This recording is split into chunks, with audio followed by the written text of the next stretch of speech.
Արդյոք պետք է Արա Գևորգյանի Արցախ երաժշտությունը համացանցից ջնջել, թե ոչ, ինչու եմ այս հարցը տալիս, որովհետև հանրային հեռուստաընկերությամբ ինչ որ սպորտային միջոցառման օլիմպիական խաղերի ժամանակ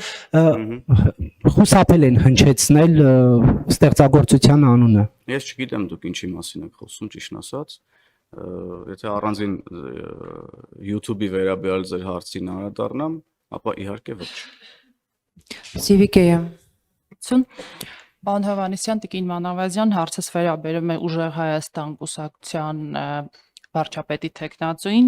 հայտնի դարձավ, որ սույն կուսակցության ուժեղ վարչապետը Սամվել Կարապետյանն է, բայց Ուժեղ Հայաստան կուսակցության ցուցակի առաջին համարում հանդես կգա Նարեկ Կարապետյանը որպես անցումային համակարգողի կարգավիճակով թեկնածու։ Խնդրում եմ մեկնաբանել, եթե հիշում եք հայրենիքի փրկության շարժման ժամանակ անցումային վարչապետի թեկնածու էր Վազգեն Մանուկյանը, հետո երբ որ դիմադրության շարժման օրերն էին, էլի անցումային վարչապետի թեկնածուի հարցեր քննարկվում։ Սրբազան շարժման օրերին նույնպես էլի անցումային վարչապետի թեկնածուի օրակարգն էր շատ բռն քննարկում։ Ի՞նչն է պատճառը ձեզ, որ ընդդիմությունը այդպես էլ չի կարողանում դուրս գալ անցումային տրամաբանությունից եւ հոգեբանությունից եւ արդյոք 26-ի հունիսի ընտրությունները հնարավոր է փակեն այդ անցումային ընդդիմության էջը։ Շնորհակալություն։ Տեսեք, այդ ուժի, այդ քաղաքական ուժի, ձևավորած քաղաքական ուժի մտել է քաղաքականություն բազմաթիվ մանիպուլյացիաներով, հիմա նույն մանիպուլյացիան շարունակելով, մոլորեցնելով նաև հանրությանը, այդ անցումային թեկնածու, անցումային իրենք հասկանում են եւ գիտակցում են, որ օրենքին դեմ են դուրս գալի եւ օրենքը հավասար է բոլորի առաջ եւ չեն կարող ունենալ իրենց նշած ուժեղ կուշտ թեկնածուին առաջի համարում եւ փորձում են մոլորեցնելով հանրությանը ինչ որ իմիտացիա ստեղծեն եւ մտնել քաղաքական դաշտ, ինչը ես վստահ եմ եւ լիահույս եմ ժողովուրդը շատ լավ գիտակցում է, հասկանում է, դուք ինքներդ նշեցիք մյուս ուժերի ժամանակ արդյունքում ինչ ենք ունեցել եւ ինչ ունենք եւ ուզում եմ նաեւ ասել, որ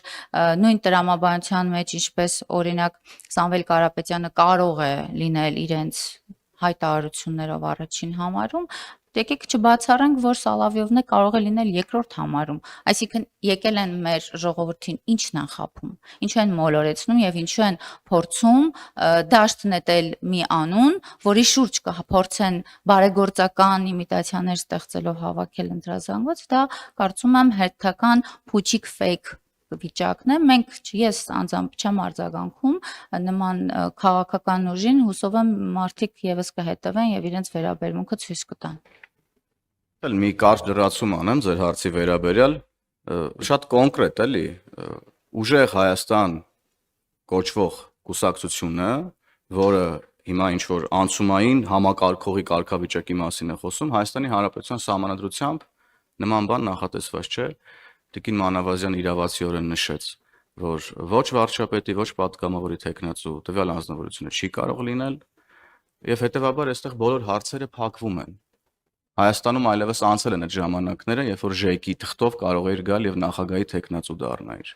Մեկ էլ ես հիշում եմ Քոչարյանի եւ Սերժի ընտրությունների ժամանակ մարդիկ գնում էին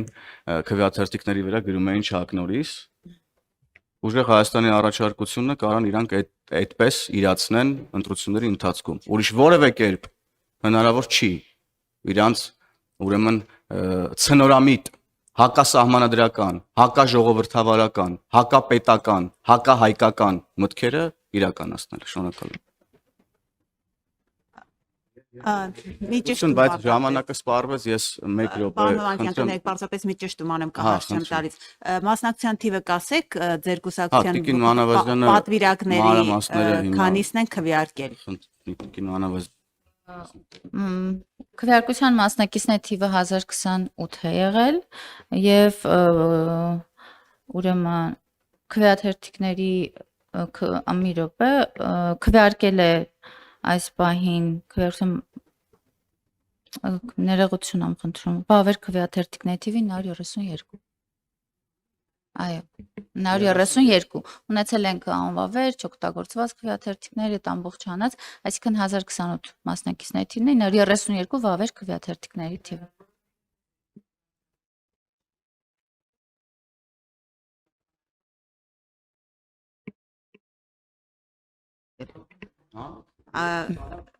Պաստորեն ուզում եմ ասեմ, կան մարդիկ, որոնք չեն քվեարկում քաղաքացիական պայմանագրում էլ Փաշինյանի օգտին։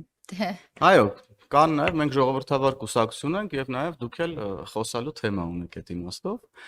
Ես իդեպ ձեր հարցից առաջ ուզում եի հենց մեր երեկվա կուսակցական միջոցառմանը անդրադառնալ։ Ես ուզում եմ արձանագրել եւ հուսով եմ դուք էլ դա արձանագրեցիք, որ սա Հայաստանի քաղաքական պատմության մեջ աննախադեպ ուրեմն իրադարձություններ իր թափանցիկության եւ ժողովրդավարության տեսանկյունից եւ ես հույս ունեմ, որ մյուս քաղաքական ուժերն էլ